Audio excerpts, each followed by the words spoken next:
Rated M for mature. Hello, Capcom Unity. This is Gregaman. I'm joined by Brelston. Hello. And we're taking a look at DmC Devil May Cry. Wanted to talk to you guys a little bit about the combat, perhaps in more detail than we usually get to with trailers and stuff.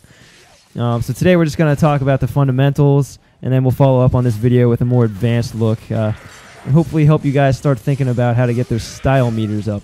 Even already, I'm looking at this footage you've recorded, weaving all these elements together, which I'm guessing this video and the next one will kind of go into how you do that. Absolutely.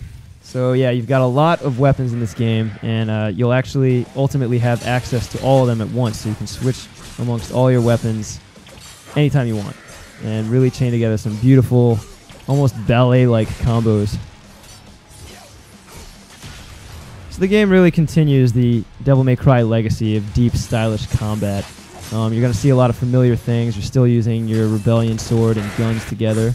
There's a lot of familiar moves, like they're doing the trillion stabs here. It used to be called the million stab. Of course, the stinger is back. The shotgun is back, and you can still fling it around like nunchucks. Evading and evade canceling are back in a big way. As for new stuff, Ninja Theory has added an angel and demon power system, so by holding one trigger or the other on your controller, you can switch between angel and demon powers, and each one has different weapons assigned to them. And again, you can switch between these weapons at any time you want, and they all have different strengths and weaknesses. Part of the game's depth lies in really exploring the ins and outs of each weapon and each move and figuring out when you want to use which. You also find that aerial combat is much more emphasized than ever before in a Devil May Cry game. In 3 and 4 it was something you could definitely do at times, but here it's really front and center. Yeah, this game seems to be like the backbone is how long can you stay in the air. Yeah, a lot of the moves and techniques really focus on extending that air time or just getting yourself and the enemies up in the air. So the basics. Like in the old games, you have your sword, and it has its standard bread and butter combo where you just mash attack. And you can actually do that bread and butter combo with any of your melee weapons. They each have different combos.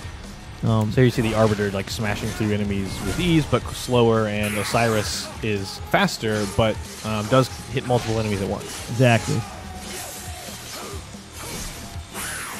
And also, like the old games, you have pause combos. If you strike a couple times and then pause for a moment and then strike again, you'll do a variant combo. And in this game, you can actually do those in mid-air, too. Oh, nice. So just with one attack button alone, you have 4 different combos. You've got your standard, your pause, and then the air version of each. But each of those with the different weapons as well. So like there's, yeah. You're always thinking a few steps ahead of like switching and moving around. There's also a ton of different ways to get enemies up in the air. Some of these you might recognize. Some harder than others, some flashier than others. This one in particular takes very skillful timing. But once you get it, you can keep doing it and really rocket them way up in the air. And then bring them back down. So here we kind of see all of those moments kind of woven together. Using the different weapons, using demon and angel pulls to zip around. You can see how long he's staying in the air. I think in this whole clip he doesn't really touch the ground.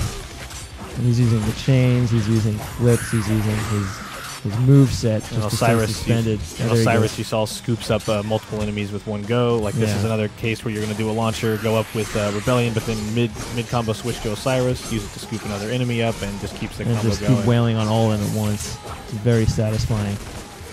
Nice. The demon and angel powers also have chains that you can use to close the gap between yourself and an enemy. The demon chain can pull an enemy towards you. The angel chain can pull you towards an enemy. And again, they have different applications. You know, there are different situations where you'd want to use one or the other. If you're surrounded, you might want to use the angel chain and zip out of there. If the enemies are far away, you can use the demon chain and pull them towards you. Like I was saying, evading is back. You also have the demon evade, which if timed properly gives you an attack boost, and the angel evade, which gives you this sort of teleport effect. I see that. You can also parry, and this is actually really cool. These are all contextual. Different enemies can be parried at different times in different ways. Too dramatic effect. Even bosses can be parried on certain occasions, and it might even open up a new weakness. You gotta be careful though, because sometimes an enemy will parry you. What?